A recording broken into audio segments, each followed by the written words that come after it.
Next principle, real important. Now, not later.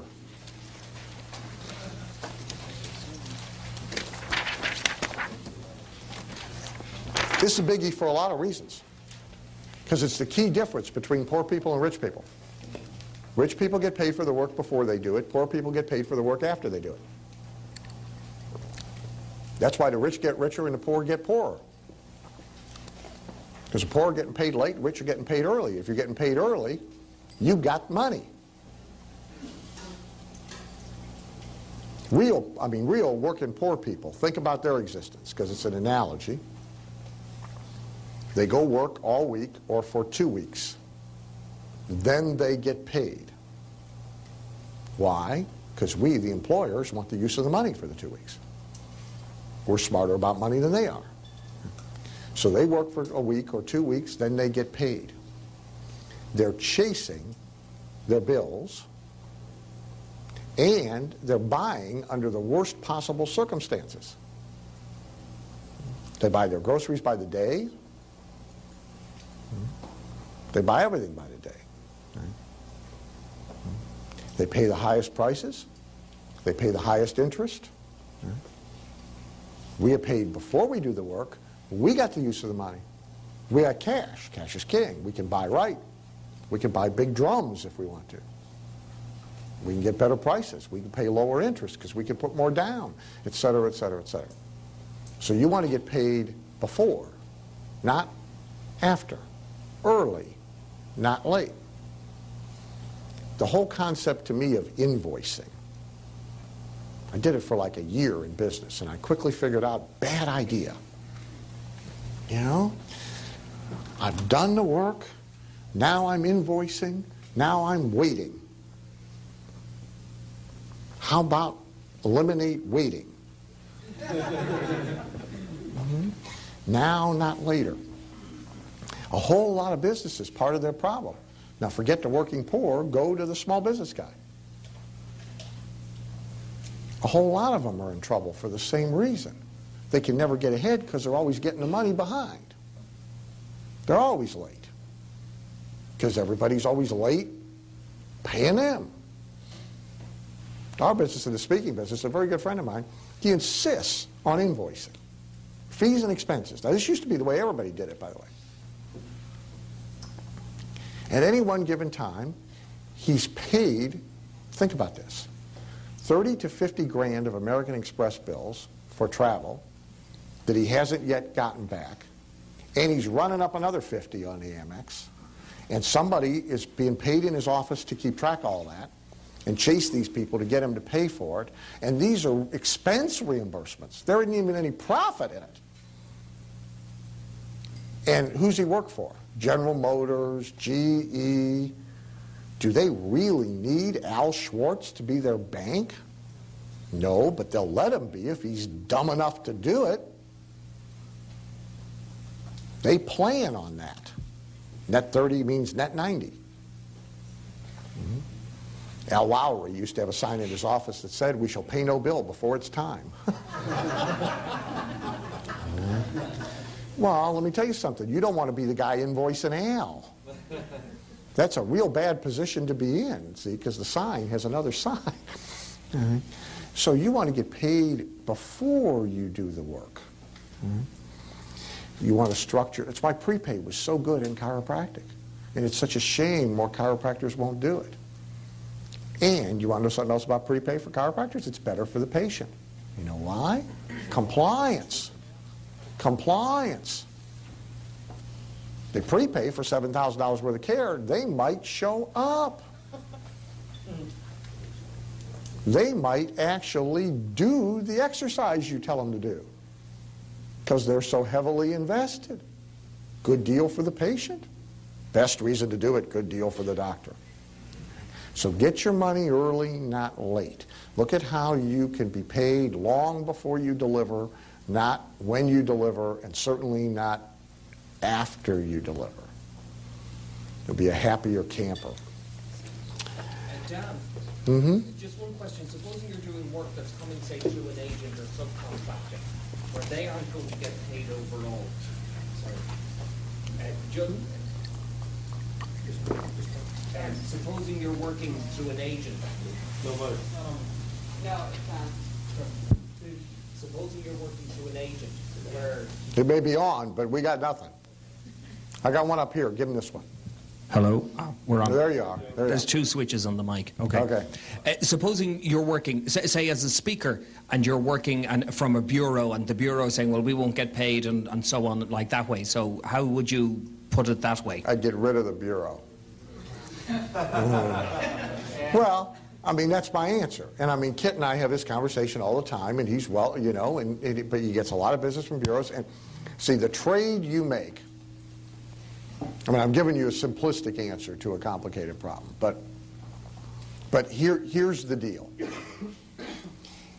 When you have any layers, let's genericize it now for everybody. When you have any layers between you and the person giving you money, you got problems. Okay? You have vulnerabilities in your business. And you have bigger problems than the one you just identified. Okay? That's bad. But what's worse is you are dependent on someone else to feed you, who may be happy feeding you today, but may not be happy feeding you tomorrow. What happens if their brother-in-law decides to do what you do? What happens if they decide to do what you do? Hey, this is so good, he's making so much money, any nitwit can stand up there and do this, I'll do it. Mm-hmm. What happens if somebody else comes along and gives them 35% instead of 15%? What happens if, say, so the trade-off, and in the positives, we don't need to enumerate those for the rest of the group, there's always positives, but you're trading away control of your destiny. And it's a bad trade to make. Now, do you go home and fire them tomorrow? No, I don't suggest that. But I suggest that you create a plan to wean yourself off of them and take control of your marketing and your direct relationships with clients as quickly and aggressively as possible. Manufacturers who sell through stores or distributors and have no contact with their end user, they're vulnerable. Oh, I'm selling a lot of stuff through Walmart. Yeah. But what happens, there's a whole lot of people who were selling a lot of stuff through Kmart. Now they ain't selling a lot of stuff through Kmart. See, because they couldn't control Kmart screwing it all up. Somebody's selling a whole lot of stuff through McDonald's. They just closed 300 restaurants. This CEO managed to screw up McDonald's. I mean, you would think that would be impossible, wouldn't you? No. So there are too many things can happen at Walmart. Now, Walmart's a great account. Do you want to sell through Walmart? Sure. But QVC, ton of money to be made on QVC, but the real fallacy in the deal is you have no control over the end customer. So really, it's my real objection. It's a double whammy in MLM. And I'm not philosophically opposed to MLM, but I think people ought to understand the vulnerabilities. The thing about MLM, you got it at both ends.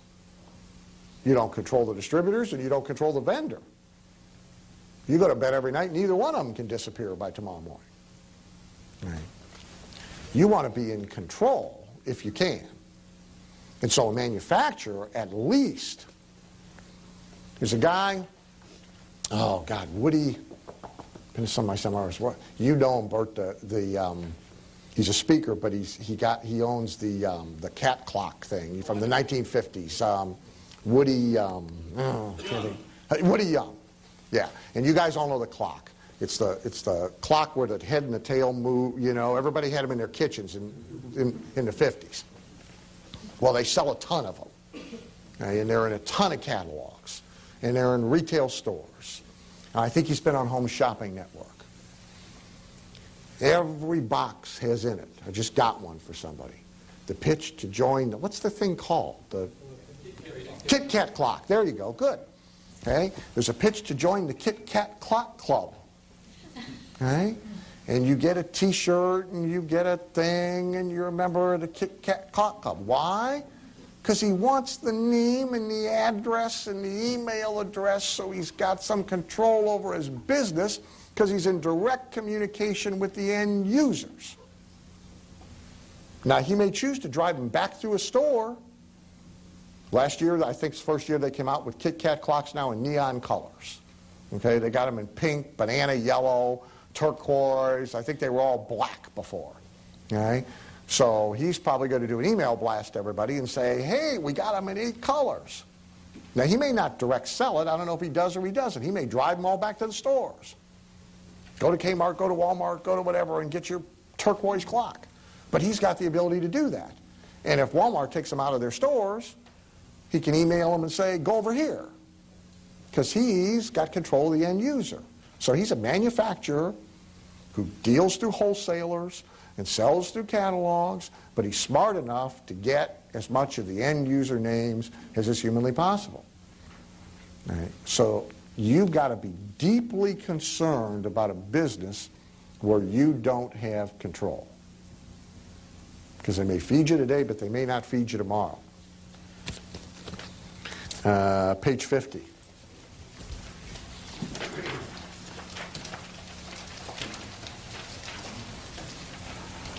There's really 2 things about this. I'll actually do the second first. There's a really dumb thing that's told to everybody. It's gambler superstition is really its origination. The Kenny Rogers song. Don't count your money when you're sitting at the table. It's gambler superstition. Okay. And a lot of people transfer it and believe it in business and in life. Okay. And it's dead wrong. You want maximum money, you're focused on money, therefore you're always counting. When I call in, I want to know, are we making money? The second question I want to know is, how much have we made today? Matt and I talked about it at lunch. Same thing. He's always watching his numbers. How much have we made by 10 o'clock? How much have we made by 12 o'clock? If he's away and calls, he wants to know. Larry and I had a conversation. By the way, Larry, where are you? There you are. You're either shorter than I thought you were. There's a couple really tall people in front of you. Do you want me to keep your numbers to myself? I don't care. Go ahead. You don't care? Okay. He's having his first $450,000 month.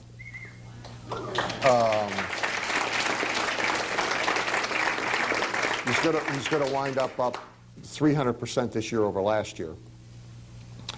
And today they did what? By lunch, your top guy had done what? My son had done about 7,500. Okay, 7,500. Here's what's important. He knows. He's counting. He's paying attention. He's watching the money. It's amazing how many people don't know. I can stump them with marketing questions, but I can stump them with money questions too. Same day this month versus last month, are you ahead or behind in sales? Huh? Well, if you don't know where you are on the 10th of the month, by the time you figure it out on the 29th, it's too late. You're not going to make it up on the 30th. You got to know now. When we fill boot camps, when we're doing, right now, we're in the marketing for Ben Altadonna's in the fall, Mike Storm's in the fall, Joe's in the fall. I got to know where we are today as compared, if this is the 18th day of the marketing cycle, I got to know where we were on the 18th day of the marketing cycle last year in order to know if on the 18th day of the marketing cycle this year we're ahead, we're in trouble. Do we need to crank it up? Is there something wrong? Is it going great? Do we need a bigger room? I got to watch it day by day. He should be watching it half day by half day. Watch the money. And I have a little thing I've always done. you might want to play with this. I've always, here's what do most people keep in their checkbook balance? I'll let you. Oh, by the way, how many of you delegate the checkbook in your business just for the hell of it? Oh, good. Very good. Only a few. Very good. Lots of reasons, lots of practical reasons not to do that. But there's psychological reasons too, just like the bank deposit. Most checkbook ledgers just track the balance. That's probably what yours tells you. Every time I look at my checkbook, there's a constant tracking of where I am in relationship to the amount of cash I want to have on hand by the end of the year. Total cash assets. So there's a continual list that I'm continually updating of what's in this account, what's in that account, what's in that account, what's sitting over here in this, what's sitting over here in this, what's due to me, which there isn't much of that, and what that total is in relationship to what the total is supposed to be on December 31st. So I'm down X dollars. How much ground have I made up in the last 30 days? Where am I in ratio? And so you could go through mine, and if you went back enough years, you could see the progression against the first million, you could see the progression against the second million, you could see the progression against the third million, you could see the sudden disappearance, you could see the progression again. You could, but I track that daily. I want to know how many hundreds of thousands of dollars I am away from the number I'm supposed to hit by the end of the year, and I want to know if I'm making up ground, if I'm not making up ground. Do I need to crank it up? Can I coast? Somebody yelled out one from the back. Okay. It doesn't matter whether you do that or not. The most important thing to do is to measure. Okay? And the more ways you measure, the more frequently you measure, any athletic coach will tell you, and most athletes will tell you, absent any other changes, measurement improves performance. Absent any other changes. No change in diet, no change in conditioning, no change in training, no change in anything. Measure the performance more, the performance improves. Well, we're dealing with performance here, our own. The more we measure, see, most people don't, there's all sorts of things in business they never measure. Jay knows the inbound call. Can you believe this? There are doctors who couldn't tell you. Forget about the ratio. I know what you're thinking. They're supposed to know the ratio. How many appointments for how many inbound calls? There's doctors who can't tell you the first number. How many inbound calls did we get this week? I don't know. Now, they might know how many appointments they got, but it's a meaningless statistic. You can't improve that without monitoring the ratio. And they don't know that number. People don't know their average transaction value. Michael in the restaurant business. I'll bet he knows his average transaction value. I'll bet he monitors it and works on improving it. You can't improve it if you don't know what it is, if you don't have benchmarks. Transaction value in a restaurant is vital. You're dealing with small transactions to start with. If we can get every customer up by $1, and we seat 300, and we do 3 seatings a night, that's $900. 6 nights a week, 5,400, 4 months is 21,600. By the way, you ought to be able to do money math in your head, not with calculators. I'm no good at any other kind of math. And I was given a C in algebra because I had the algebra instructor in my Amway group.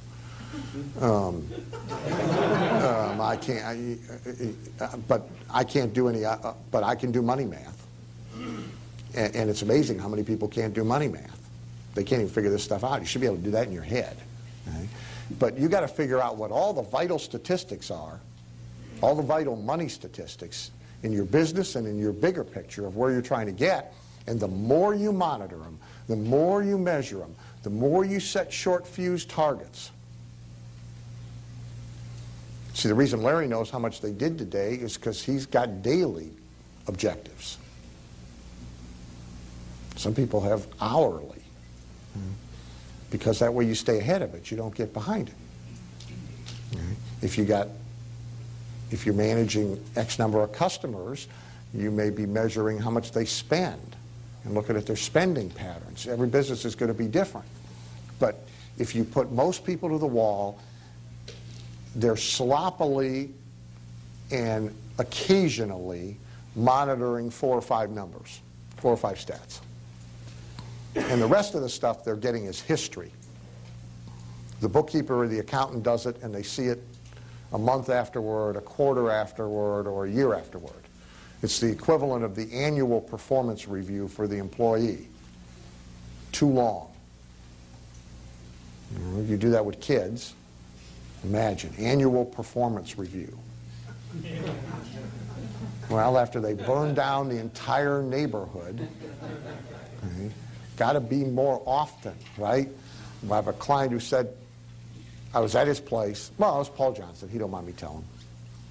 I'm at his place. We're shooting his infomercial. And we're there on a day real business is happening. And now, to be fair, here's how good his marketing is. Paul in the room? Is Paul here today? No. Good. Then I can really talk about it. Here's how good his marketing is. It's like a 70% give or take close rate of people who come. They get to the facility, 70% of them buy. But this is total testament to all the pre-marketing, because I've seen the sales. The sales guy, up pulls this couple. Anybody in the room here, you could know nothing about sheds and you could have made this sale. Up pulls this couple, about a 5-year-old Cadillac, immaculate, gleaming. I'm a Marine license plate holder, flag thing in the corner, Marine decal in the other corner, right? Guy gets out, about 55, casual clothes, but pressed. Nice little wife with him. Looks like somebody stays home, bakes.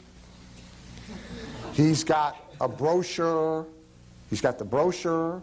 He's got the testimonial booklet, and he's got a clipboard.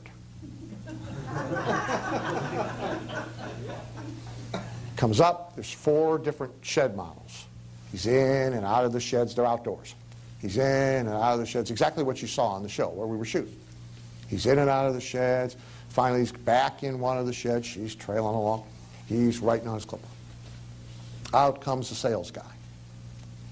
Young guy, goatee, sunglasses. Never takes the sunglasses off. Never asks a question. Answers questions, never asks a question.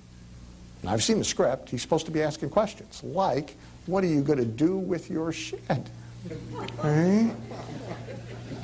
Never asks a question. Answers questions until he's answered the last question. Never tries a close. They stand there, they look at each other. Problem is, they don't know how to buy. See, he's supposed to know how to sell. They haven't been trained how to buy. They part company. Sales guy goes back inside to sit down and watch TV or drink Coke or whatever it is he's doing in there. Couple goes back to car. Comes back from car. Goes back into one shed. Is in there for 3-4 minutes. Comes back out, goes to car, drives away. I'm ill, right? I mean, it's all I can do. I'm thinking, geez, I mean, what a lay down this is, right? Now, keep in mind, they're getting 70% with this going on.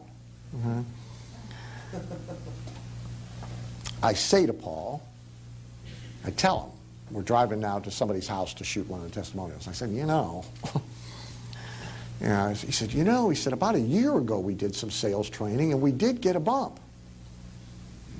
A year? They forget their job over the weekend. Okay? Monday, you do sales training. You're spending all this money to get them there. You've got to have the functional person. If you're stuck in a business, you got people. I don't envy you, but if you're going to have them, you've got to fix them. daily. And you got to measure their performance. So here's the question I ask. How many leads did he, whatever the doofus's name is, which I now forget, how many people did he meet with last week? I don't know. Therefore, you can't know what his closing ratio is because you don't know what the starting number was. He does know how many total people came, but he doesn't know how many Al dealt with or how many Bill dealt with. Got to know. Got to be on top of that.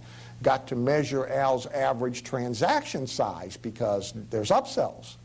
There's window boxes, there's windows, there's solar panels, the money's all in the upsells. If you're running a car dealership, you don't just monitor the number of units the guy moves, you monitor the average sale. You monitor the margin, because they have flexibility in the margin, right? Guy could be the third best guy in total units, but he could be making you the most money. So every business has a bunch of stats that you need to be on top of all the time. And your own money stats. Where are you? Where are you trying to get to? I'm also big on figuring out ahead of time where the money's going to come from. Because if you figure that out at the beginning of every year and then you recheck it every month or every week, depending on how you get your money, then you can figure out what the dollar amount is that you want this year that you don't know where it's coming from, that you have to create something to get it. So every business has some stable sources of money, I hope. I mean, even mine does. So at the beginning of the year, I know, well, I get this much from platinum. Done deal. In fact, we've already collected most of it. I got this much from my coaching programs. We got this many people who are due for expire this year. I know what our renewal rate is. I can do the math. I know what we're going to get from renewals. All right? I pretty much lay down, I'm going to average a consulting day every month, so I'll plug in 12 times $7,800. Okay, that's known. That's a known. Figure up all the knowns, deduct that from the amount of money I want. Here's the number. I don't know where it's coming from. It's X. Now I got to go figure out where to get X. What are we going to do to make X happen? Guy running a restaurant, he's got a certain number of customers who come in twice a week unless they're dead.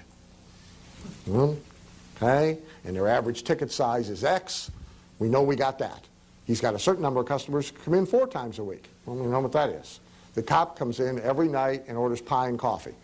Okay? 30 nights, pie, coffee, boom. We could figure out what's going to be there for sure. Now, if we want it to be $50,000 this month, and the total we figure up that we know is going to be there is 25, now we got to figure out where we're going to get, how are we going to make the other 25 happen? What are we going to do? If you don't do these calculations, you're running around flying blind. You may be doing more than you need to do, and you could go play golf. You may be doing less than you need to do. But if you're not monitoring, if you're not working the numbers, you don't know. And remember, just specific to marketing. Marketing boils down to behavioral psych and math. That's it. The math part's just as important, it's just not as much fun. By the way, I hate all this. Wasn't any good at it, I don't like it, I detest it, I'd rather not do it, but if I don't do it, I don't get the results I want. The second thing about targets is you want to be very, very careful. You want to set targets. You want a lot of targets. There's some there's some people running around right now. There's a couple speakers, there's a couple books out. The book sold very well because it told people what they wanted to hear. In fact, I think the title of the book was Don't Set Goals, if I'm not mistaken. Am I wrong? Michael, it's out there, isn't it? Living without a goal? I was tempted. Huh? No, there's one called Don't Set Goals. Now, there may be another one, Living Without... Don't Set Goals made it to the Times bestseller list and the Amazon list. It was up there for a while. It's not quite as dumb as the book Non-Manipulative Selling, but it's close. Well, I mean, that book, by definition, non-manipulative selling. Can you think of a dumber title? All selling is manipulation. What else is it? I mean, it should be a 2-page book. Non-manipulative selling, bankruptcy. That's what it should be. You know? End of story. You know? So this thing, don't set goals. And there's people running around, don't set goals, because here's the rationale. Because most people who set goals don't get them. Well, most people don't do anything with anything. That's why the Federal Trade Commission law, it's the worst law ever written. And we all have to live by it. Mm-hmm. It's the typicality of claims law. The typicality of claims law says that the claim, the promise you present to the marketplace, contextual, including your testimonials, should represent the typical results achieved by your customer. Okay? So in the way, well, since 95% of them do nothing, that kind of on a bell curve brings the average way down, doesn't it? Now, if you could use the 5 but just do the ones who did something. So in weight loss, for example, typicality of claim says you're only supposed to be, that's why you see all the, they'll show you other stuff and and it's risky, depending on how you do it, but they're always average or typical weight loss is, you know, a pound a week or a half a pound a week or whatever, because that's the real story. Not that you couldn't lose 20 pounds a week with this product, some people do, but there's 90% of the people who buy it who never take it, right? Or they don't follow the diet that comes with it. They take the weight loss pill and then they eat pizzas. All right? Well, they're going to screw up your average big time.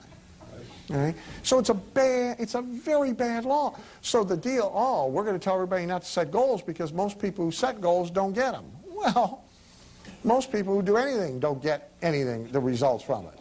That's most people. God forbid we should make our decisions based on the results most people get. You'd never do anything. Right? You'd never attempt anything. You'd never do anything. You'd put yourself in a cocoon. Right? So that's a bad justification. Every high achiever I know, tons of goals. One of the most successful guys I work with, he's working 300 to 500 at a time. Daily, weekly, monthly, quarterly, annually, carries them around in a big book. It's the only thing he schleps around with him. Goal book. Constantly trying to find out where he is. Where am I, where am I, where am I? Counting. Mm-hmm. But, very important, when you set your goals and you set your targets, don't restrict modus operandi. Other than the list of things you won't do for money. You should have that list. That list is okay. You should have it.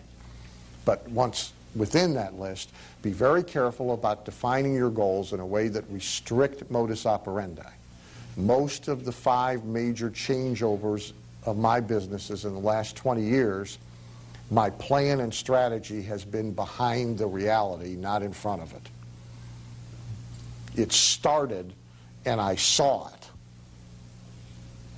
Said, oh, okay, now we'll create a plan. Because what's happening by accident, we could make happen more on purpose. And this is better than what we were doing before. But if you restricted the modus operandi, it never would have been allowed to happen. You get it? Let's go to, holy crap. What do I want to go to? Let's go to 9.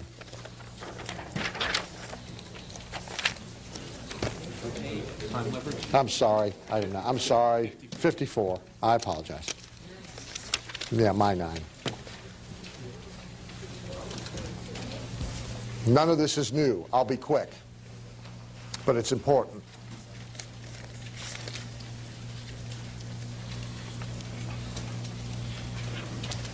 I'm amazed at the problems, like in coaching. You could divide everybody in my coaching groups pretty much. Here's one of the ways you could divide them. There's a third of them who are maximum get-doners. Month to month, lots of stuff. Boom, boom, boom, boom, boom, boom, boom, boom, boom. Okay? I mean, they're into implementation. Yesterday we had one guy who implemented during the event. I don't know, he took Richard Roop, and he took Tony Wroblewski's strategy for collected testimonials that he presented the first day, had a website up, did an email campaign during the night, and had 47 testimonials by the end of the next day. I'd love to have him in coaching, because he's going to be fun. Those are going to be good calls and good meetings. There's a third at the other end who pretty much never get nothing done. They're around because they like the sound of my voice. All right? But pretty much not, they think it's a big month if they got one thing done. You know? I mean, I got a guy, this is 2 years ago now because I bounced him out. I'm trying to get him to do a broadcast fax campaign. It's 2 years ago. The conversation the second month after we talk about it is, I called the fax company.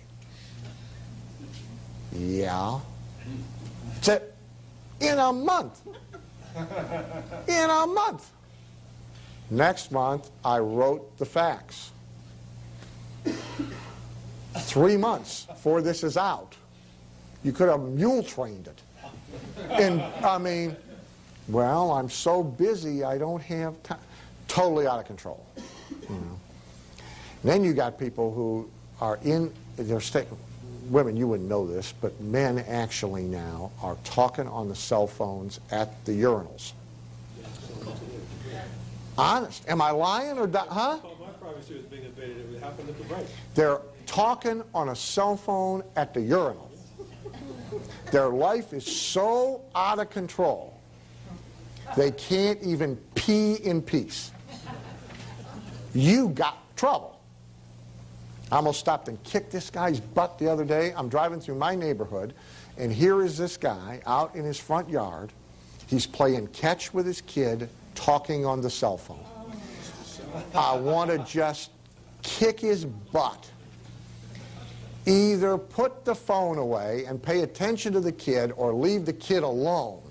But don't send him the message, you know, that you are of such trivial importance that I can't take 15 minutes here without being interrupted with a phone call. I mean, I just wanted to take the phone and boom. So people they're just out of control with this thing. If you can't get control of your time, you aren't going to have to worry about managing money. So the list, nothing new. You got to escape the pure exchange of time for money. Pure billable hours businesses, you can make money. You're not going to get wealthy if you can't find a way to transcend the exchange of time for money. Because ultimately, you'll reach a point where you can't get any more per minute, per hour, per day from a straight exchange. I have a few clients right now that we've pushed. Neither they nor I can figure out another way to shove their minute, hourly, daily rate any higher than we've got it. We're like 20 times the average in their industry. I can't do it anymore. Fight for the highest and best use of your time. You got to fight for it because people are constantly getting you to do a bunch of crap that you shouldn't be doing, that somebody else should be doing, that doesn't contribute. I mean, on one hand, I went 2 years without buying gas. Somebody else had to put gas in the car because I ain't got time to buy gas. Well, it's a minimum wage. I mean, you know, somebody can go get gas, you know. And I mean, on one hand, as a result, I mean, I actually now occasionally enjoy going and getting gas. It's like, hey, normal life. This is what it's like. But really, I shouldn't be doing it now either. All right? And I got to stop. I got to get somebody to go get my gas. All right? I mean, Pete's wife did a great, I mean, it's laughable. I mean, I laughed, but if we did it with 20 things, it'd be good. she comes and helps when we have the coaching meetings at my house here. And so I tell her, you got to go to the store, because I haven't had time to get anything in the store. One of the things we need paper towel. Donna comes back with like 10 lifetime supplies of paper towel. I mean, I'm thinking like, a package, right? She comes back with a truck. I mean, I got enough paper towel. It'll outlive me, I promise you. But really, good deal. I got space. One more thing I never have to do again. And it actually appreciates better than the stock market or real estate. So really, it's an appreciating asset now stored in my business. You got to fight to stay on the highest and best use items. And you've got to be willing to let things not be dealt with at all in order to do that. I got faxes from people I haven't answered in a month. They're in the month-old pile. Some of them are on their third, and these are people trying to give me money, because I separate that. I mean, that's, by the way, the first thing I do when I look at anything. Is this somebody trying to give me money, or is this somebody trying to get me to do something for free? Right? Because anytime they're not trying to give me money, they're trying to get me to do something. I may need to do it, but that's neither here nor there. The A piles are always giving me money. But there's people I've responded to in a month, and some of them, they're on their third. I've been trying to, well, yeah, but I got my priorities. And so this will just sit. And if it's still there, great. If it's not, there's another bus coming. Don't wait. You got to be willing to just set stuff aside and not do it. People in their businesses, what do they do when the mail comes? They stop what they're doing. They all, in a big office, they all whoop out of their offices. If there's not a mail room, they're all out there. They want to look at the mail. Rarely is there anything in the daily mail that requires immediate attention or is more important than what they should already be working on. It'll wait. Faxes. Just because it's fast to send it doesn't mean email. Oh, what's the other thing they're doing? They're at their urinal with the cell phone checking their email. Please. Get with it. Note the word mail. Mail. It's just another pile of mail. When the mailman comes, if you're in the middle of peeing, do you stop, do a Kegel exercise, run out there and get the mail? No. So don't do it for email either. It's mail. There are people checking it every 10 minutes. They're owned by it. Get more than one paycheck for each job. Right? Get paid from more than one source. Figure out a way to leverage your herd, your influence, your relationship with your customers, what it is that you do.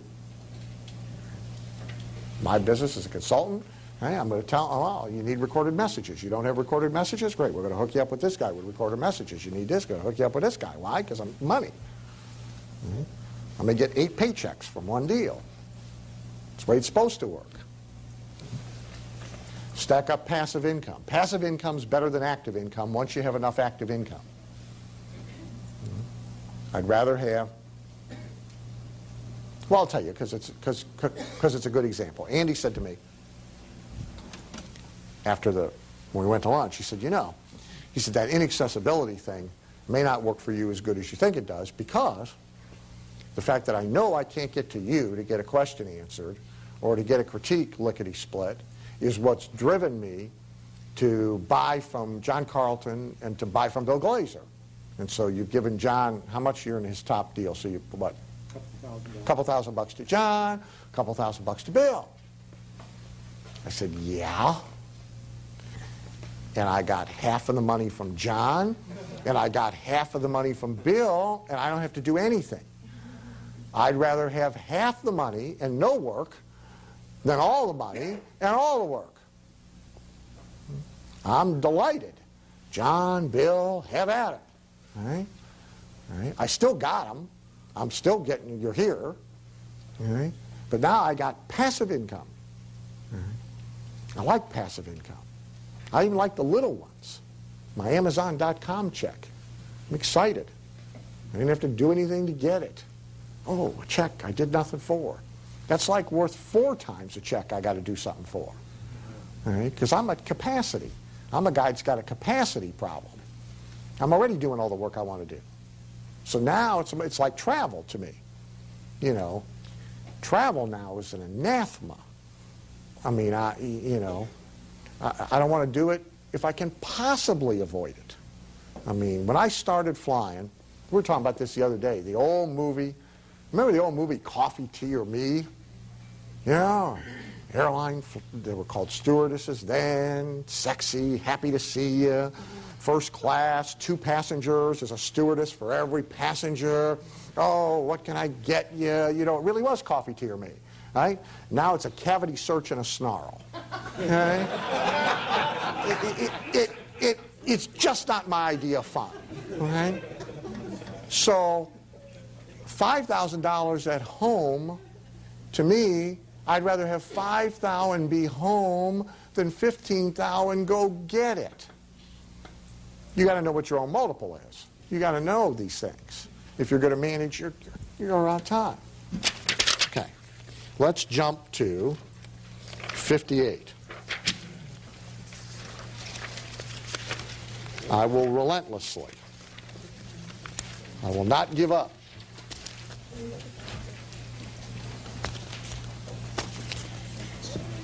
First of all, you got to have a price strategy. You may not like mine. You may want to be Walmart for one reason or another. Walmart, very successful company. Can't argue against their price strategy yet. But you at least got to have one. And here's what it shouldn't be.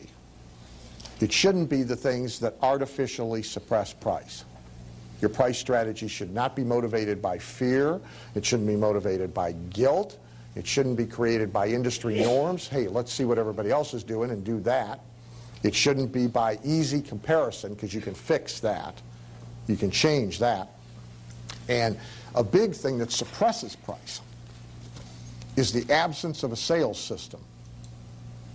And so, because we got a bad sales system, we have to have low price. No, fix the system.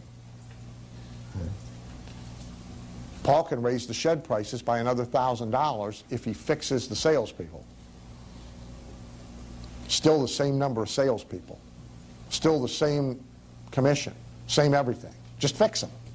And then raise his prices again. Okay, because now maybe they're closing 70% now being bad. If they can close 70% being good, but we can charge $1,000 more for every shed, better business. When you raise your prices, all these good things on this list happen to you. There's too many good things to ignore. So you want to be, in my opinion, your price strategy is premium price, top of the barrel, as high as you can go. McDonald's, we talked about that. I just love this deal. McDonald's. 2 months after launching they copied the value menu deal. Their dollar menu. 2 months after, this is the slow boat thing, Tom, you and I were talking about.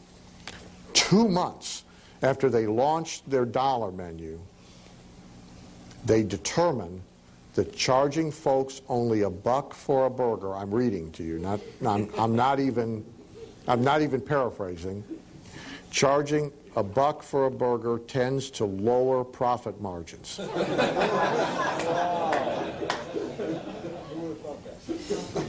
2 months to realize this. How many detailers is that company? The fast food company then posted its first quarterly loss in 38 years as a public company. Wrong price strategy. Where did the price strategy come from? Wendy's. Wendy's, that's right. It was a reactive price strategy because they lacked better marketing or selling systems in order to be able to compete at a higher price point. So the answer was, we got to be $1.02. No analysis of what happens to us if we are at $1. 2 months later, hey, we're losing money.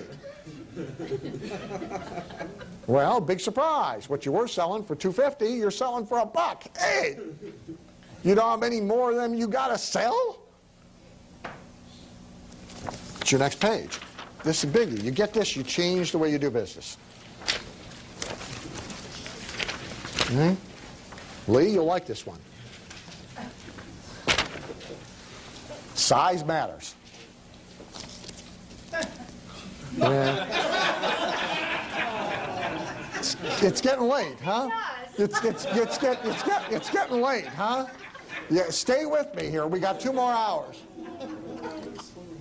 I'll give you a break in a minute. Let's say you want 200 grand a year. If you're going to do it at $99 a pop, you need 2,000 of them. If you're going to do it at $4,000 a pop, you need 50. What do you think's harder? Finding 50 or finding 2,000?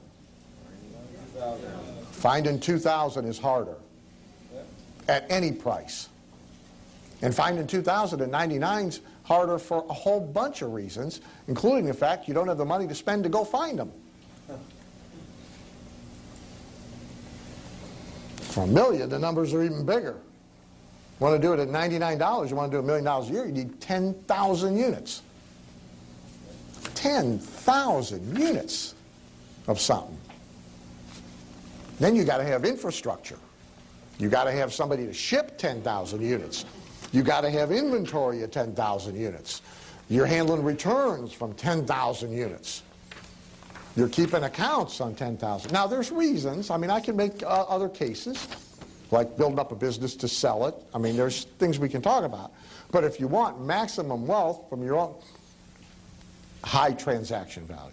And even if you have low transactions, you ought to have a high transaction end of your business slack adjuster to make up some of the slack. That's the problem. Is Ott here? There you are. I mean, that's your whole problem. You think it's because you're not getting done and you're not doing. See, he can't. He's an office supply, retail office supply business, okay? And he's doing phenomenal. You can't do better marketing. Forget it. You aren't going to get any better. You're already great. All right? You're just in a bad business. All right? And I'm going to tell you something. You can't fix bad economics with good marketing. You can't do it. I have clients trying to do it all the time. We got to make the ad better. Don't matter. If we double the results, you're still in the toilet. The math sucks. And we can't double the results anyway. We already got a good ad. I mean, a guy come to me, it's about a month ago. He's got a full-page newspaper ad he's running. Halbert did it. It's good. At his worst, it's good. It appeared to me, looking at the ad, Halbert actually worked on this. I mean, at some point in time, he, focused. And he did what he's capable of doing. Hey, let me tell you something. Pound for pound, dollar for dollar, he's so much better than I am, it isn't even funny. If you can get him to work. And this is good. And this guy comes to me, and he wants to hire me because all he needs to make money is a 6% improvement in response. Wow. I said, are you out of your mind? And nobody's going to get it. It's not going to happen. I mean, I might, maybe, I might find a way to bump it a little. What I want to do is knock it off. The guy shows me his numbers, I'm thinking, you bonehead, give me this deal. All I got to do is raise the price, turn the offer from a single item into a silver gold, into an upsell level, add an upsell, change the back end. There's 6 million things I could do. This thing's running at a tiny little loss. Full-page newspaper ads all across the country. Oh, give it to me.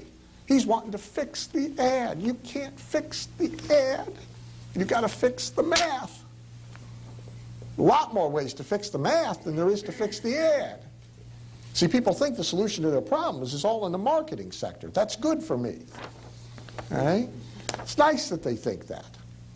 They just too narrowly define what marketing is. Most of the time, the answer's not there. And a lot of times, the answer's right here. Transaction size. Right? Because in many, many instances, it costs just as much to sell it for X as it does to sell it for Y.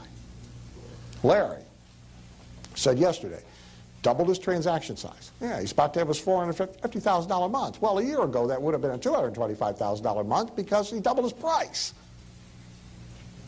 Hadn't changed his conversions. Right? Now, he's improved his marketing too, but hey, a lot of this is price. It's transaction size. And in many cases, there's elasticity. There's ways to move it. If you're selling too much, too easy, you know. You guys all know that. You know, we have that when we sell something one-on-one. Guy last week came on and said, you know, you want to sell that horse? I said, you bet. Everything's got a price. What do you want for it? I paid $3 for it. We're racing it in a $4,000 claiming race. He could actually go claim it for $4 like an idiot. I said $5. He said, great, write out the check. Guess what I immediately think?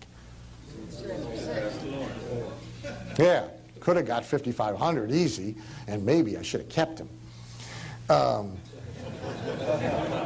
you always wanted more after, you know, before nobody wanted him but me. Now somebody wants him, you know, maybe I'm wrong. But, you know, we all go through this. So a lot of this is transaction size. Okay? And a lot of people don't work on it enough. Much as you guys know that, you guys know that. Okay, we're going to jump to the biggie. I can tell when you guys are burning out, and I want to do questions anyway. Let's take our break. And when we come back, we'll go back to the Napoleon Hill W. Clement Stone question. Earlier I meant to mention, and I didn't, and now the page is gone. Nuts, the marker's gone. These are the Napoleon Hill magazines Phil brought from 1921. And there was something I was going to read you, but not. Phil, oh, here it is. First, one of the interesting things, by the way, a lot of people didn't know this about Hill either. I mean, he wound up, you know, being rescued by Clem and making a lot of money, enough money, late in his life, as a sales trainer. But Hill supported himself his entire life as a direct response copywriter and kind of an itinerant sales trainer. And he did a lot of it. And the one thing the old guy knew how to do was pitch and get a check. And the magazine, there's one pitch after another. It's magnificent.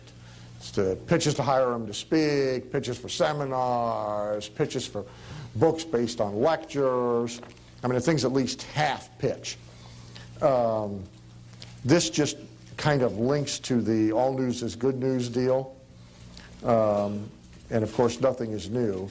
Here's an ad for a new lecture by Napoleon Hill, The End of the Rainbow. It's brief, I'll read it to you. This lecture, like all of Mr. Hill's others, is built out of his own experience. It covers the 7 turning points of his life, each of which was marked by what looked to be an irreparable failure. Throughout this entire lecture, a certain principle may be seen, running like a golden thread that binds each incident of the experience into a guiding line that leads finally to the end of the rainbow. The lecture will take you back into your yesterdays. It will bring back to memory those disappointments which seemed to end your happiness but later turned out to be blessings in disguise. It will carry you back over a pathway that was laden with thorns and watered with tears, back to the day that Napoleon Hill first began as a laborer in the coal mines. After you have gone with Napoleon Hill down through the valley of the shadow and up over the mountains of toilsome heights to the end of the rainbow, you will love mankind more than you did before. You will be more tolerant than you were before. You will be bigger and broader than you ever were before. And you will be inspired to undertake more than you ever thought of undertaking before. This lecture is Mr. Hill's crowning career masterpiece, and if he never contributes anything else for the good of this and future generations, this one lecture is enough to ensure him a place in the hearts of his fellow man for a long time after he has passed over the great divide. And then, of course, there's a call to action. It's great copy. Phil, are you gonna reprint these babies? No. You're not. You chicken, you. There's so much good stuff out there that is freer than that. Okay. All right. Okay. Too bad. All right. So, our friend Napoleon Hill winds up, after all of this, having to be hired by W. Clement Stone. W. Clement Stone is inspired by Napoleon Hill and winds up with a ton of money. A number of differences, many of which we talked about during the day, but here's the big one. Now, if you remember, we talked about the title of Napoleon Hill's book, Think and Grow Rich. Who knows the title of Clement Stone's book?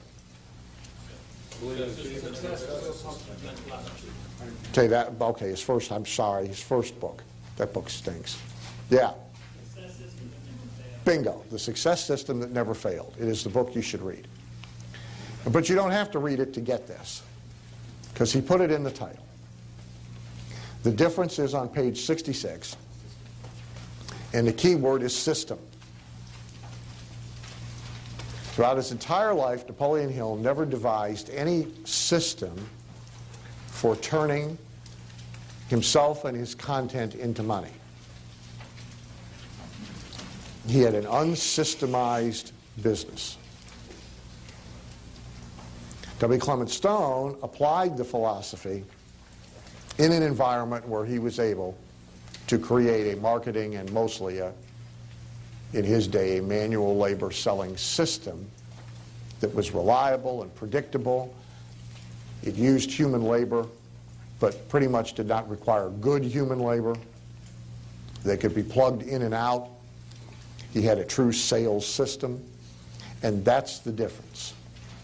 If you look at Guthrie Ranker, now I started to work with Guthrie Ranker when they thought, talk about restricting modus operandi, they thought they were going to be the infomercial company that sold the world self-improvement and success information. It's why they got into the business. Well, they got into the business for a money reason, too. Bill was manufacturing all the tapes for the Get Rich in Real Estate guys who did the first infomercials, and he understands margin. All right. We got 50 cents worth of cost of goods. We're selling this thing to them for 57 cents a tape. They're selling it for 50 bucks a tape. Be better to be on their end of the deal. So there was profound money motivation, but also Bill particularly in love with, as many of us have been at any one given point in our time, self-improvement, wanted to share it with the world, and so they believed they were going to be the self-improvement company driven by infomercials. Hence the first show, Think and Grow Rich, done with the foundation. The second show, Personal Power, done with Tony. Gradually came to realize that it was hard, that now you'd pretty much exhausted the ability to have hits, discovered how hard it is to sell self-improvement, but knew how to make infomercials work. If you look at the company today, which the first year Tony was on the air, they maybe did 20 million. Last year, maybe 750 million. Okay. This is a big business. But the business is nothing like it was. But the business is now systemized. And all they're doing is cloning the same system over and over again. And I've said many times there's a lot of things they don't do well, but there's enough things they do really, really well, and they've gradually decided to do only those things they do really, really, really well, that therefore they're making a lot of money. They've mastered continuity retention, continuity marketing. They've mastered continuity of consumable products, and they got it down to a science. And so if you analyze their business today, it's the proactive acne treatment business, the Victoria Principal skincare business, the comprehensive vitamin business, and anything else that they attempt fits the same system. It's got a star. It's got a consumable product that you either smear on, you eat one way or another. It's the old Rich DeVos rule. One way or another, it's got to eventually go down the sink. Okay? It's got to get used up, so they need more of it. And now we can auto ship it every month. Okay? So everything fits that system. And then everything's the same. Everything to retain the customer is the same. Everything to upsell the customer is the same. Everything to expand the product line is the same. The move from the infomercial to QVC is the same. Everything's the same.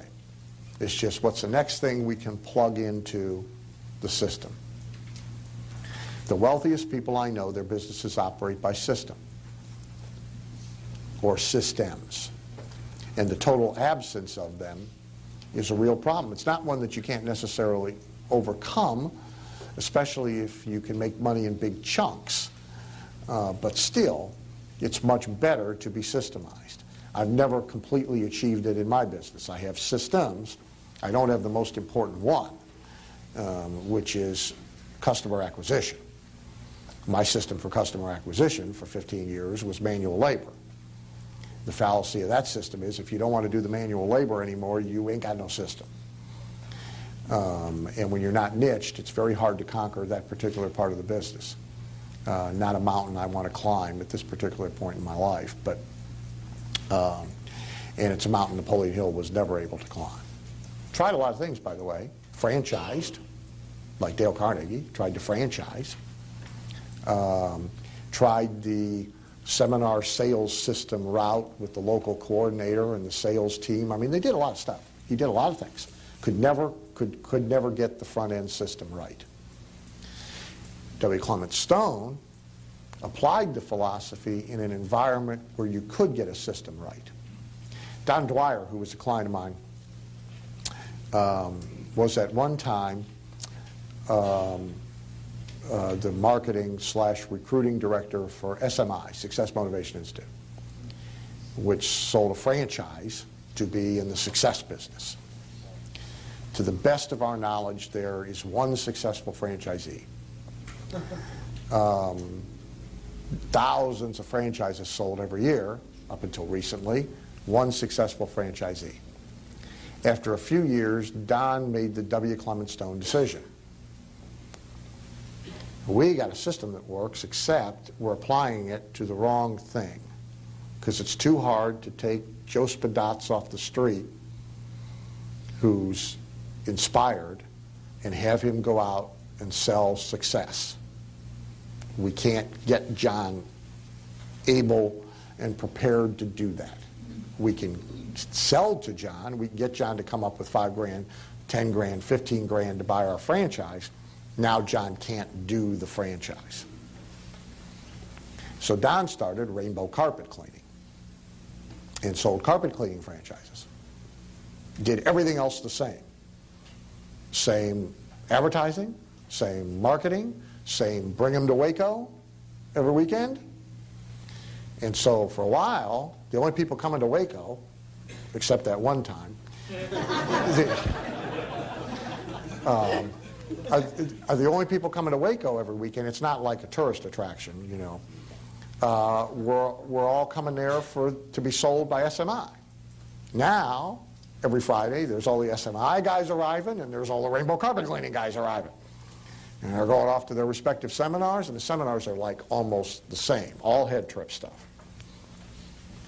Just at the end, the thing you're going to apply your newfound soaring confidence and sales skills and ambition to is not the success business, it's the carpet cleaning business. Why? Because it's easier to take John off the street and teach him how to go get a carpet cleaning customer. And once he's got one, his confidence builds a little more, and then he gets another one. Rainbow, over a handful of years, sold about the same number of franchises that SMI did, and they have hundreds, if not thousands, of successful franchisees. Look in the yellow pages in your city, you're probably going to find one. You're probably not going to find an SMI guy. Okay. So the philosophy works. It mostly doesn't work to sell itself. And there are certain environments where, for one reason or another, like we have to fix Ott's business, you could apply all the philosophy and all the profound marketing you want, but the business is still flawed to such a degree that it doesn't matter. If you can't systemize it, it may be so flawed, it doesn't matter. And so the difference between Hill and Stone was systems. And if you read the two books now side by side or one behind the other, you will see a dramatic difference. I got so much. Okay. We want to do these questions. Yeah. Oh, this is a leftover one. I like this. I want to do this, though. This is Ron Carruthers. This is the one you chose to skip. Ron still here? Right here. Okay. I didn't have the stones to ask this during his presentation, but what in the hell does Tom Orent do to justify his $48,000 fee for his coaching program? I knew I wasn't the only one thinking it. I'm not complaining, I'm intrigued. And then the form, we had the form from yesterday had a place for second choice question. No second choice, answer my first one. Okay. And you ask because the price point surprises you. Yeah. Well, first of all, let me suggest a better question. The better question would have been, rather than, what the hell does Tom Orent do to justify his $48,000 fee? The better question would be, how does Tom Orent sell his $48,000 coaching program? Okay? Because the sales mechanism is far more useful for you to discover than is what is being delivered. However, since you asked the wrong question, you get the answer to the wrong question. We have a joke, because Tom's a VIP member, and this was kind of birthed in the coaching program. Our joke is, this is his for $48,000, I'll be your friend program. These are dentists. These are cosmetic dentists, high-end cases. Okay? The average transaction size is between $30,000 and $40,000. Therefore, the justification, regardless of the delivery, is all you need is one really good case all year long you wouldn't have got otherwise, and the program costs you nothing. If we can't get you one, we should both be shot. If you only got two you wouldn't have got otherwise, you got 100% return on your investment. Right? Now, there's a lesson there. Right? It's the need to make whatever they buy free. That's why the pots and pans are free, because you save so much on utility and you save so much on food that really these $1,700 pots and pans don't cost you anything. Surely you'd want them for free. Okay? The window replacements don't cost you anything because you save so much on heating and cooling. The new windows pay for themselves. You know, bill collector called the blonde, said, hey, you've had these windows for 2 years, you haven't made a payment. She said, you told me in 2 years they paid for themselves. Everything needs to pay for itself. Okay? And so part of the selling argument, that the amount you can get is determined in a business-to-business environment, and a lot of times it's determined by what their transaction size is and how you can make the argument that they're going to get the money back and then some. So he is fortunate, for starters, to be in an environment where his customer has such a high transaction value, which allows him to make a low hurdle argument of how this can be free. If he's selling the same coaching program to chiropractors, average case maybe is $4,000. Takes 10 patients you wouldn't have got otherwise. Okay. So the dollar relationship and the way you figure out how to make the price go away, the investment is irrelevant, is very, very, very important. Now the delivery, It's really very much a standard. It's very much like Gold Plus VIP for dentists. Okay, they meet several times a year for roundtable brainstorming sessions. The group size is limited. They have telephone coaching time. They get his lower levels of things bundled in. They come to the annual event for free. They have one 911 emergency thing that they can get to them if they need them within 48 hours. And so it's a coaching package. No, he sends somebody. Staff goes. No, first year he went. Staff goes. And there's a trainer.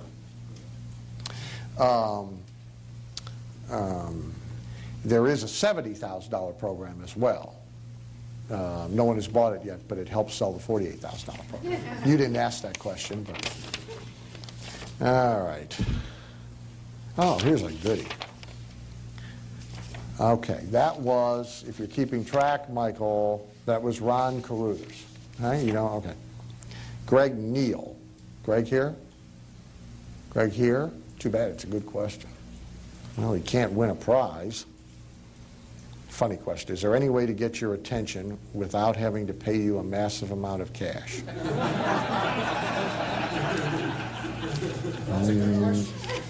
No.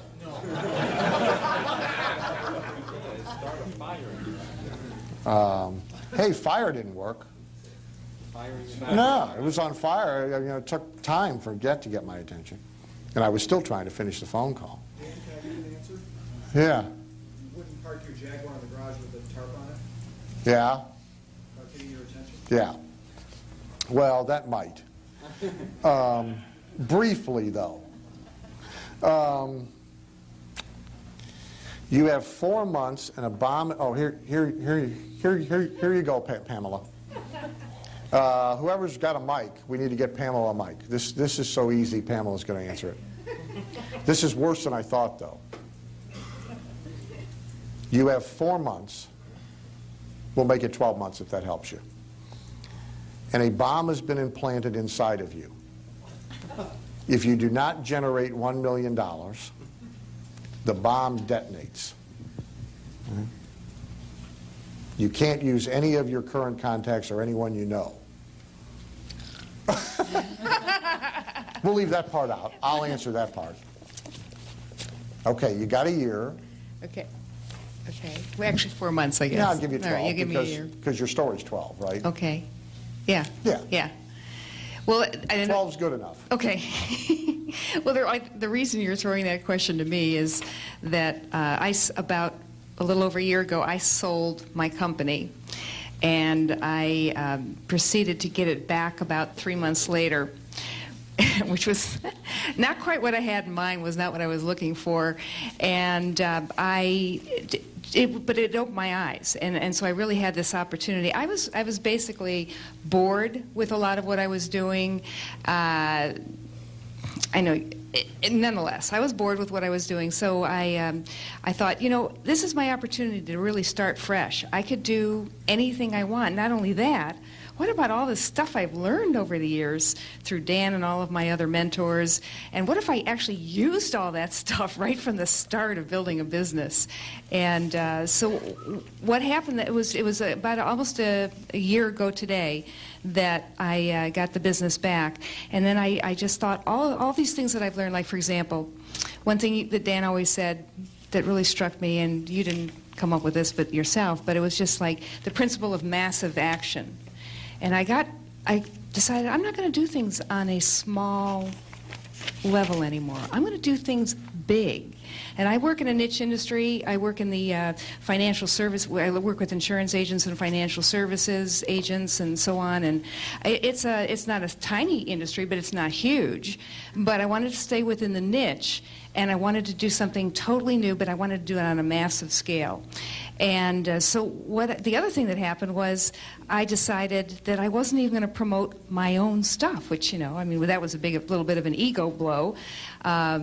Many years ago when I first met Dan and I started consulting with him, he told me, I said, you know, I sell mostly to financial services professionals, 90% of my clients are male. And here's what my closing ratio is, and here's what my back of the room ratio is. And he says, well, you know, it doesn't matter how good you are. There's going to be some men that are never, ever going to buy from a woman, which was total news to me, you know. Because I never had any kind of image of a glass ceiling or anything like that. But just everything that kind of came together, I ended up promoting somebody else's idea who had a wonderful idea but had never really been able to promote it, didn't understand anything about marketing, and he had remained a total secret. And I'm just going to give you a nutshell of what it is. Basically, it's a way to recapture all of the interest that you pay to credit card companies, to car finance companies for your mortgage and so on, recapturing all that money that would normally just piss away and give to banks and finance companies, put it back in your pocket, plus quite a bit more, usually double or triple that amount. And so I took somebody else's concept, started promoting him, and used everything you have ever taught me about marketing in terms of customer acquisition. We went to, you know, I didn't have enough customers of my own to do this on that level, so we started going to joint venture partners. We started buying customers through associations. We started buying customers through the different media that advertise and that have connections with our customers. And we did this on a much bigger scale, and we're getting numbers that none of my colleagues in the industry have seen in terms of number of people that'll like sign up for a teleseminar or sign up, show interest in this particular topic.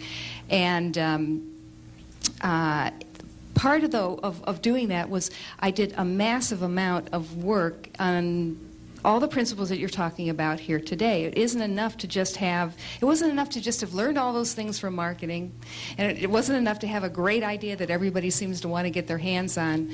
But I mean, every single day I spend probably close to a minimum of 1 hour every single day just on wealth attraction principles alone. And I've done it more religiously, I've done it more formally than I've ever done it before, and all I can tell you is that it works. I mean, it just works incredibly. And your psycho-cybernetics program is phenomenal. Everybody in this room should have it if it's still even available. Yep, yep, yep. So in 12 months, you went from zero to what? From a standing start to what? From a standing start to $1 million. Good. Very good. Right. Knowing what you know now, what would you do differently to create and retain wealth if you were just starting out today? Whose is that? Yours? And your name for scoring purposes? Denise Clement. Denise what? Clement. Probably only going to be one Denise. You can just get close. Close enough for government work. Knowing what you know now, what would you do differently to create and retain wealth if you were just starting out today? Well, I mean, my dream is, you know, a second life, but keep the brain. I'd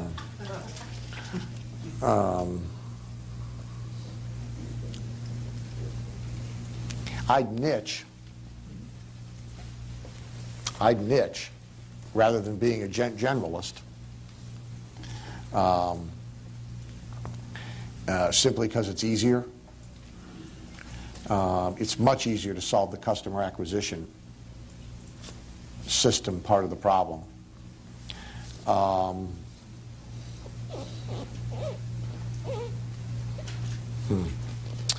I would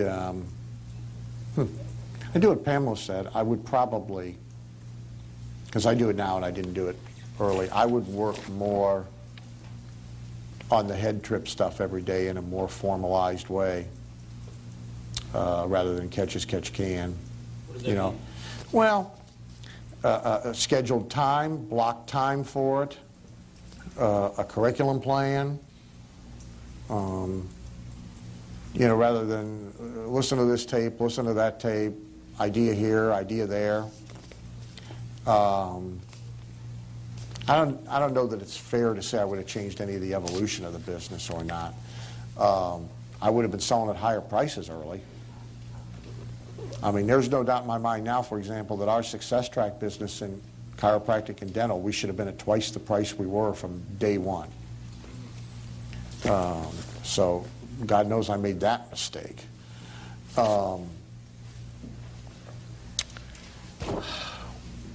I would have, this is small, but I would have bought my own office building. I'd like to have all recapture the interest. I'd like to have all the rent.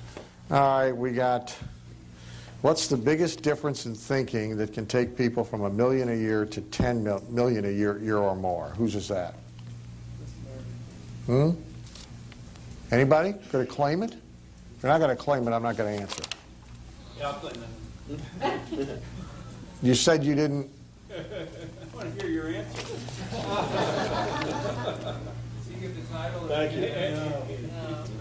you. No, but we'll give him a running shot at it. Yeah. Give him credit. Put him in the contest as if it was his question, because we're going to make him answer it. Where's the mic? You really liked the last 2 days, didn't you? Huh? Yeah. Well, he's smart enough to answer this question. He doesn't need me to answer this question. All right. You've gone from 0 in your business to what in how many years? Yeah, to whatever, between $1 million and $10 million. Yeah. Multiple millions. Yeah. Yeah. And you ain't working all that hard. No, we take vacation. Yeah, you bet but you take come on, this boy works damn hard. Huh? This boy works damn hard. Oh, please. Oh, please. I'm not shoveling ditches, but So what's the answer? It's hard work. Do you want to hear your question again? No, I know the question. Okay. I know the question. All right, off the top of my head.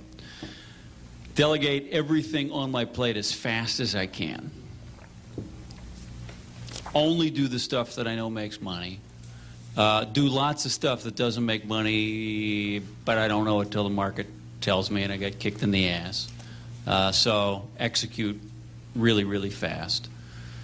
That's a biggie. Yeah, execute really fast. But that only happens with the first one, which is, because I keep creating stuff to do, I got to just spin it off and find other people to do it as fast as I can. What's your business? Well, we do a number of things, mostly having to do with marketing and advertising and entrepreneurship in the insurance industry. That's a vague answer, but we've got 4 businesses, so lots of stuff in that area. The question specifically is difference in thinking. Okay. All right, number 1, I ain't the only guy that can do really important stuff. I may be the only guy that can do the highest level of marketing in my business, but there's a lot of stuff in the business that I'm really, really good at and tend to hold on to. So Not going to get to 10 mil on your own. I ain't going to get to 10 million on my own. That's the biggest bad news part of the answer to this question. Yeah, It's going to be very tough.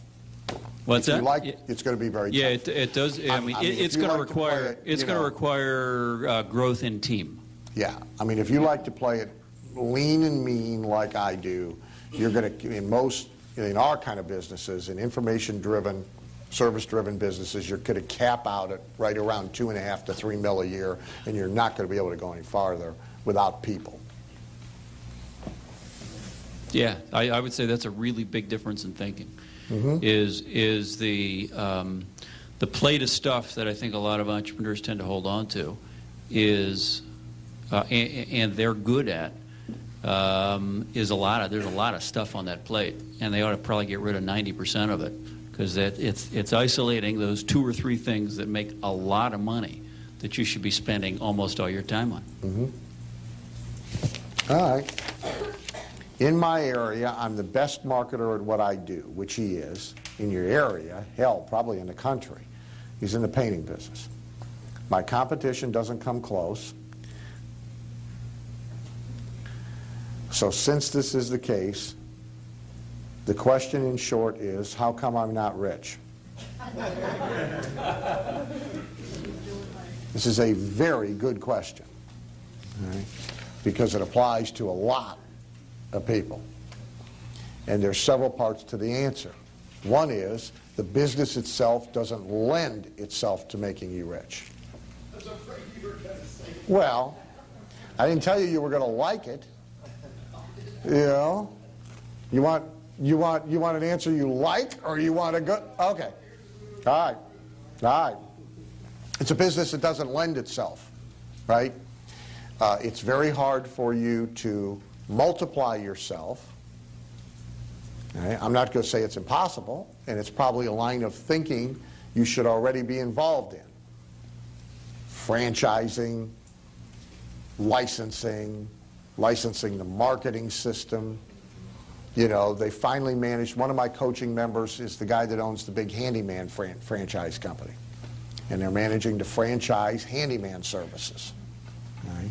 So I wouldn't rule it out, but it's not like it's, you know, hamburger bun, picture on the wall, what the sandwich is supposed to look like. It's a business in your area. To even double the business, your problem's people more than it is marketing and supervising in such a way that you can deliver quality work. Another reason is what he just described. Right? Is there stuff you're hanging on to and doing that unless you stop doing it and go and do the next level of things to grow the business, you're in the way of the business growing. And you may have to temporarily take a hit. This goes back to what you wanted to talk more about. I said yesterday, or the day before, it's all a blur now, after a very long-winded prelude that I won't put the people who are here only today through, that you can really get good at a set of skills that totally are in your way of developing the set of skills you need to do the next level or the next thing you want to do. And so, for example, you can be so good at financial survival, I mean, half of them wouldn't apply today because a lot of things have changed, but I mean, you know, I lived pretty good even when I was broke. And I mean, I mastered survival skills. I know every which way there is to float a check. I know. I mean, listen, I had checking accounts 4 different parts of the country, so you could write it from the furthest point away to the place that it needed to go and buy the float. I know about, you take the X-Acto knife and cut through the numbers, which takes it out of the automated sort and into the manual sort, buys you 2 days. I mean, I got a lot of survival skills. Does that bother you? Oh. You never knew that? I'm surprised. But here's the problem. You get so good at the financial survival skills, they're in your way of developing prosperity skills. The analogy I used the other day from personal experience is you can get so good. If you have a drinking problem, you can get so good at the skills of functioning drunk that they're in the way of the skill of getting sober. So in your business, and I know your deal because you're in the coaching program, like one of the things you're really, really good at is the personal sale. And that's a set of skills you've mastered and you're good at and you're, as he said, loath to let go of. But there's no way in hell your business can ever make you rich as long as you're doing the personal selling. So take Chet Rowland, who's here. Now Chet, in the pest control business, is like you are in your painting business. He goes out and makes a call, he'll close them. Right? If you go do a termite tent presentation, what's your closing rate? Well, I get most of it, but you're always going to have the guy that just wants to lowball. Yeah, I know. You're going to be, I know. You want them all. But I mean, you're like, what, 80% plus? Yeah. What's your best guy? Probably 52. Yeah, okay.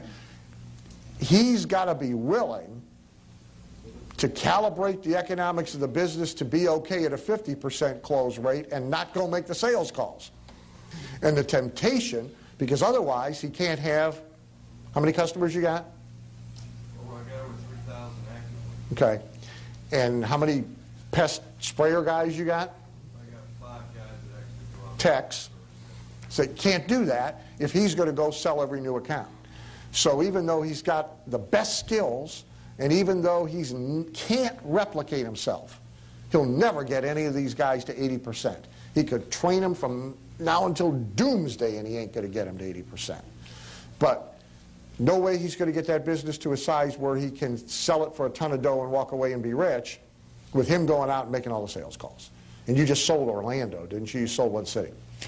So there's a lot to it. There's the business itself. There's how can we re-engineer, reinvent the business. See, because lots of businesses you can make a living in a lot of businesses.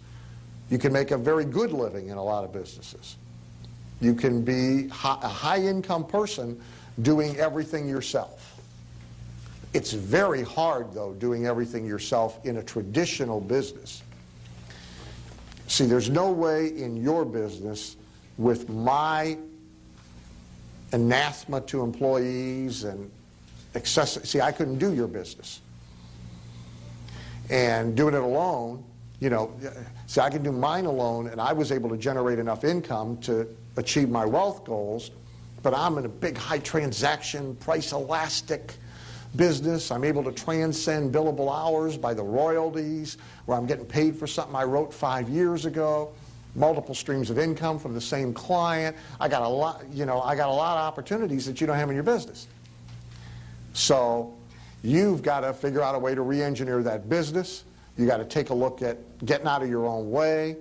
I mean, there's very real reasons why, the answer to your question, why you're not rich, that have absolutely nothing to do with either your technical competence or your marketing competence, and may not have much to do with this head trip stuff.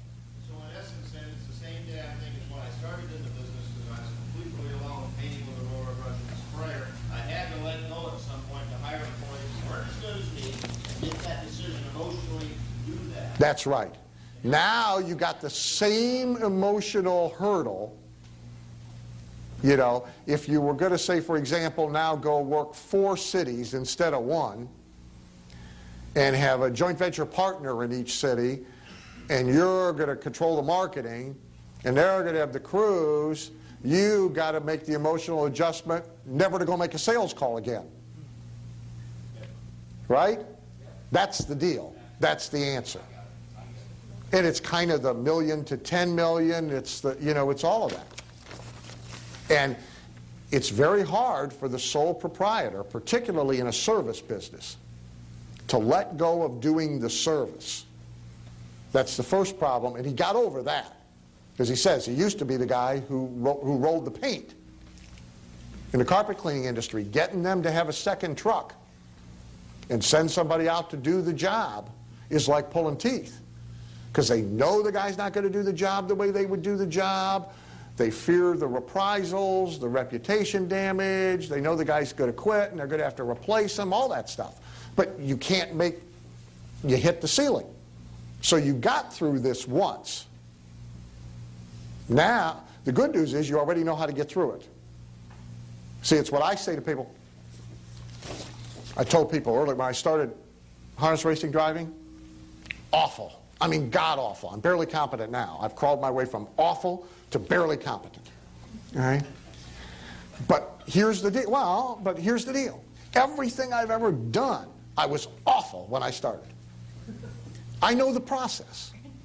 I know how to get from awful to competent to good to really good. I know the process. It's a system. I can overlay it on just about anything. All right? I've already been through the process. I know what's going to happen next. I mean, I can feel it happening. So you've already been through this process. Now you got to take the process you already did successfully once and apply it to the new set of circumstances you have to conquer. Then you can get rich. And you just got a lot of value. You're welcome.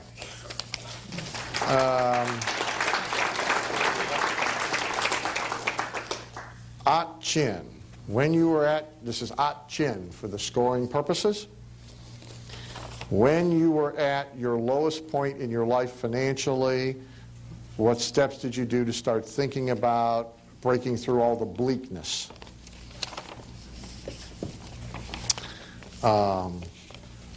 I strongly suggest to you a trip to the record store and buy a lot of comedy CDs. That's a practical answer, and also you need to lighten up, my man. Bleakness. What a word. I hurt. Bleakness.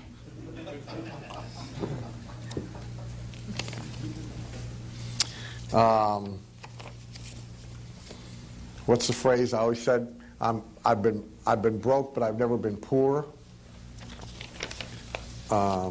Broke's a temporary condition. Poor's a state of mind.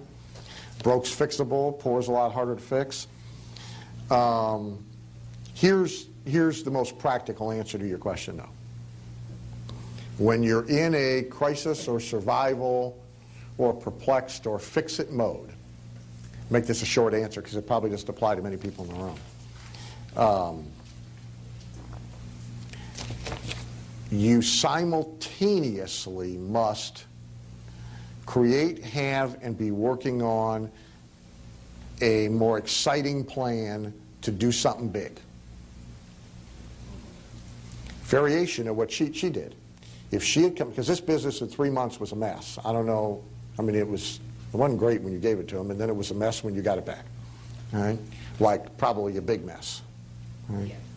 If she came back to that thing and all she worked on was the crisis, how can I fix this? How can I stick a thumb in this hole? Just to kind of get it back to where it was, she might never have got that done because of all the attitudinal issues. Okay? But she did that while at the same time, whole new, big, exciting plan that motivated her and was inspiring to her. Okay. I never wound up doing it, but for example, in let's see, when did I get general? I got general in 1979. In 1979 or 1980, whichever it was, when I got General Cassette Corporation, I mean, this is a company that is doing $1 million a year gross and managing to lose $1 million a year. This thing didn't have the entire time I had the company, we never had a positive checkbook balance. I mean, who knows what that is? And this thing, especially early on, state of massive crisis. We had really severe quality control problems. We had massive absenteeism problems. We had 42 people, but never on any one day. We had like 80% of our product, something was wrong with it. Labeled wrong, content wrong, packed wrong, went to the wrong place. Our assembly line was like God's for snowflakes. Every item unique.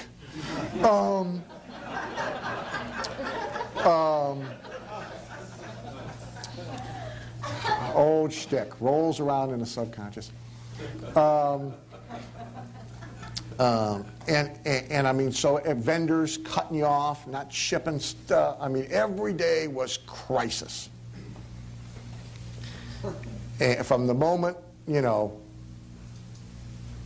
first thing in the morning to the end of the day, there's always one problem after another. You know? And part of it, if all you did was focus on the survival, and I did for a little while, and to my detriment, I mean, I'd have gone nuts if I hadn't been simultaneously working on a bigger, better plan. I mean, at the time, one of the things I was working on was buying Nightingale Conant.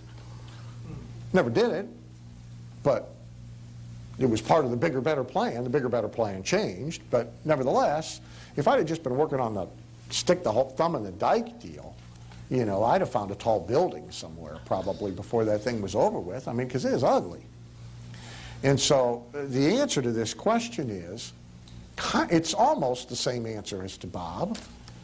I mean, you've got to get, Vance's term, you've got to get out of the little box you're in and completely re-engineer your business plan. Doesn't mean you got to quit the business you're in, but you got to completely re-engineer your business plan. You know, I mean, not that this is your answer, but remember, Quill, who I'm sure you gnash your teeth every time you see their catalog out, but Quill, which I believe is now the largest mail order marketer of office supplies in the country, That was two guys in a little office supply store somewhere who weren't making any money. They had a retail store, and they were getting their butt kicked. And that was before Office Max. And those guys, new plan. All right? So the answer is you got to be working, even if you're fighting for survival half the day, the other half of the day, you better be working on something that's exciting, that gets the creative juices going, that keeps you sane, that, you know, so you got to be running two things at the same time.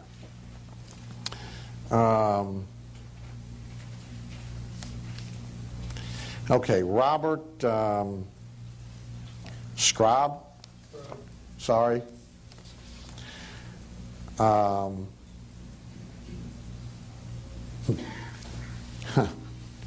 Okay, the first one's more general. Obviously, you work more on your business than in it. What are you may give me a little more credit than I deserve. Obviously, you work more on your business than in it. What are the skills that you have developed to leave the details to others or to chance? Is that the rest of the question? Or to change from okay. Okay, so that you can sell. Okay. Let me give you a useful answer, but that answers actually a slightly different question.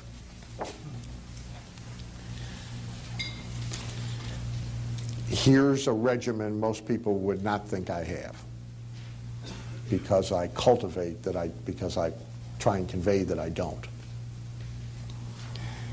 Every single day, no matter what I am doing in the business, I make sure I've done at least one thing to fill the pipeline with new business. I'm not going to go to sleep without doing one. Last night I had to do it when I got home. This morning I did it at 5:30 in the morning before I left. Got one fax out. Only got one, but I got one. I'm going to do something every single day, no matter what I'm doing, to fill the pipeline with new business. Because otherwise, at some point in time, the pipeline's empty.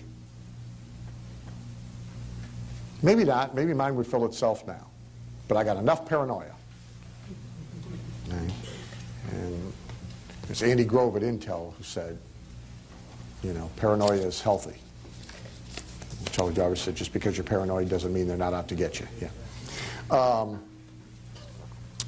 So no matter how much you're in, see now like his challenge is to get out and work on. And it's more of a, like Michael said, it's more of an emotional adjustment, you know, of letting go of things and letting them not be the way you would do them or as good as you would do them. You know? And so with Carla and now Vicki in the office, I don't go there. Never did, no matter how much time I spent in Phoenix, no matter how much time, not in the office. I used to make the joke, disturbs the staff. It does. I never went there. Why? Too small of an office. I hear things. And I hear stuff that's not happening the way I would do it. And I'm going to be in it. All right? And I'm going to be working on it.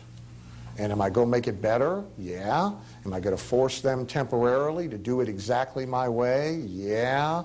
But the numbers are okay the way it is. So I leave them alone. I'm the macro manager and have been for years. I mean, there's stuff I couldn't tell you how it's getting done. You know, Vicki came in and, you know, Carl, to her credit, built a monstrous procedure manual and everything the way it was being. She says, can I change? I said, I don't care what you change. Do it any damn way you want to do it. I don't even want to know. I'll fuss about it if my numbers go bad. But otherwise, I don't care. Move the furniture, make it blue, change the filing system. I don't care. The only mandate I got is we do refunds first thing in the day. That's the only mandate I got. Other than that, I don't care. Make the list different. Is it the way I do the list? No. Is it the way but, you know, so you got to let it be. Just like Chet has to be okay with a 52% close when he knows he could get 80. You know? And the carpet cleaning guy's got to be okay with the fact that they're not going to move the heaviest piece of furniture in order to clean behind it. She's never going to know the difference. The guy they send out on the truck is going to clean around it, and he would move it. But to have a second truck, this is emotional stuff more than it is practical stuff. You know, and you buy the time that to use the Gerber terminology, you buy the time to work on the business purely by not working in the business. Can't do both, right? Can't do both.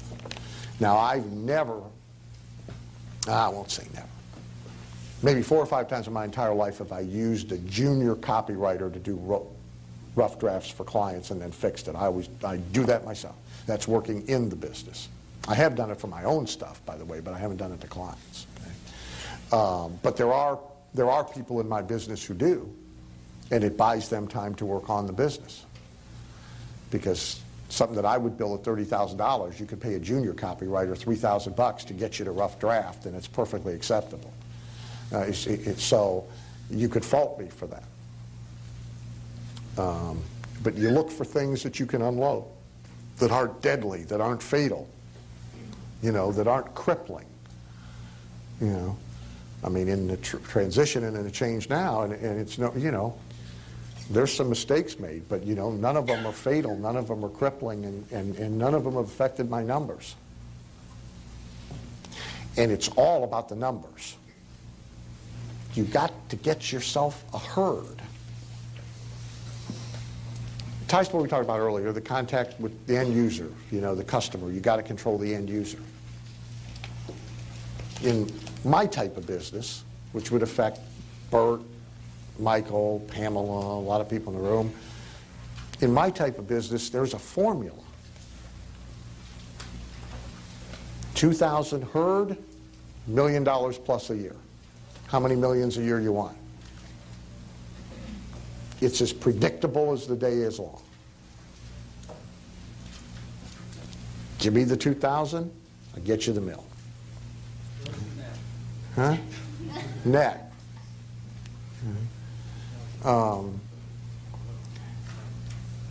People in all kinds of businesses. Now, the exception to this is the high transaction value business where there's no lasting lifetime customer value and there's trade-offs, pro and con to that. You know, the guy selling a $45,000 cosmetic dentistry case, should he worry about putting people on a continuity program from mouthwash and toothpaste at $29 a month? The answer is no. Just go get another $40,000 deal. Okay? But for the most part, the surest wealth formula is a herd. Raving fans who will give you money repetitively for whatever it is that you do. And a lot of businesses understand, focus on this principle. They're based on the principle, they just don't really do it very well. Guy owns a chain of hair salons. What's that business all about, really? It's about the herd. It's about the customers who will come back month after month after month after month after month and not go anywhere else and come in there and get their hair done. It's about the herd. It's a herd business. Now, most people running it don't thoroughly get it. They kind of do, but they don't get it the way we get it. For example, they may be leaving the contact of the customer up to the stylist. If they're doing that, they don't understand the wealth is in the herd. Got to own the herd. The stylists are replaceable. What happens in the hair business, by the way, more often than not, because of this, stylist moves, takes customers with her. She's usually pretty successful at taking 70 or 80% of them. If the guy owning the salons was really doing his job, she'd barely get 20. Big difference. I've seen it both ways. I've had the same hairstylist, by the way, for 28 years. Longest relationship I've ever had with a woman. I can't count the number of salons she's been in. I've lost track. Moves, moves, moves, moves, moves. Doesn't matter. I've trekked right along. Right? So have a whole slew of her other customers. for the most part, you really need to focus on this. W. Clement Stone devised a system to build a herd. His business had renewable income. He was in the insurance business. You should either have big transactions, and then you don't care about this, or you should have renewable income and continuity income, or both. W. Clement Stone applied the philosophy, had a marketing, had a sales system, built a herd. Ultimately, he sold his herd for a ton of dough. I don't remember now what Aegeus paid for Combined Insurance Companies of America, but big. Right. The herd has value. Napoleon Hill never developed a herd. You asked me earlier, how many people have you influenced? God knows, Hill, millions. Millions. They sell like 100,000 copies of the book every year by accident. No promotion, no nothing. Millions of people influenced. No herd. In our speaking business, there aren't 10 of me. But there's people who could be. Zig's one. Certainly far more people influenced by him than I would ever dream of. They love him more.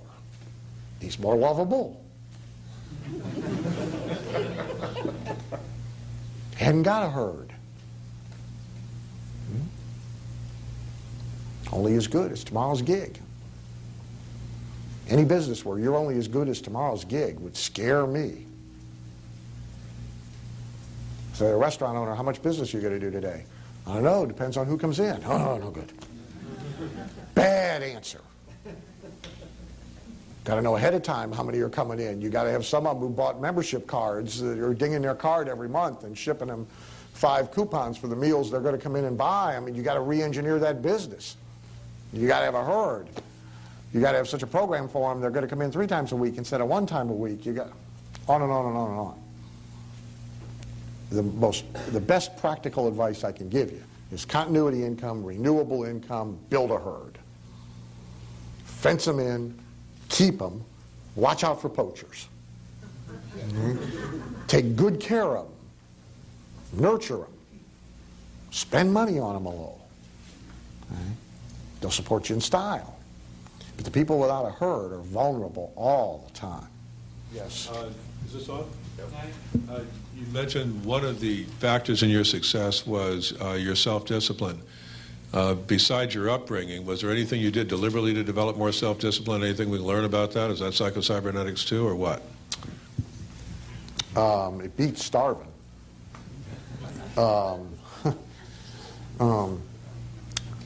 When you're short on talent, discipline's the best substitute.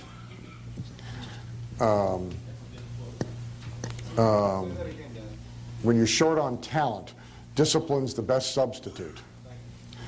But some upbringing, you know, as an aside, we've discovered a hiring secret. You and I have talked about it. Would you guys like to know how to actually dramatically improve your chances of hiring somebody worth having? My clients and my platinum members and I have finally all agreed on a valid litmus test. Here it is. Don't hire anybody whose parents didn't run a business and the kid worked in the business. One more time. Don't hire anybody who didn't work in their parents' business. They were growing up, their parents had some kind of a small business. A restaurant's real good because they worked long hours, they worked odd hours, they didn't get to go do some of the things that the other kids got to do because they had to work, it was grunt work, they didn't like it, and they learned work ethic, and they learned discipline. And we were talking about this and talking about this and talking about this, and gradually it's so profound, it's so evident for every one of us in either the best people we've ever had or the only ones we've ever had worth keeping. This is the commonality. And so some of it was upbringing, but some of it was discovery. Hey, see, you know John Carlton's deal that you know, nothing in life, nothing on the planet would ever have happened without a deadline. You know, we must assume that God made the decision he was going to rest on the seventh day before he started the process. You know, or presumably Earth would still be happening. You know, so it's deadlines. I mean, you know, I'm disciplined, but I'm lazy. I mean, like anybody else, getting me into gear ain't the easiest thing on the planet, and so deadlines are what do it. I had a good day. I hope you had a good day. Appreciate your participation. Thank you very much.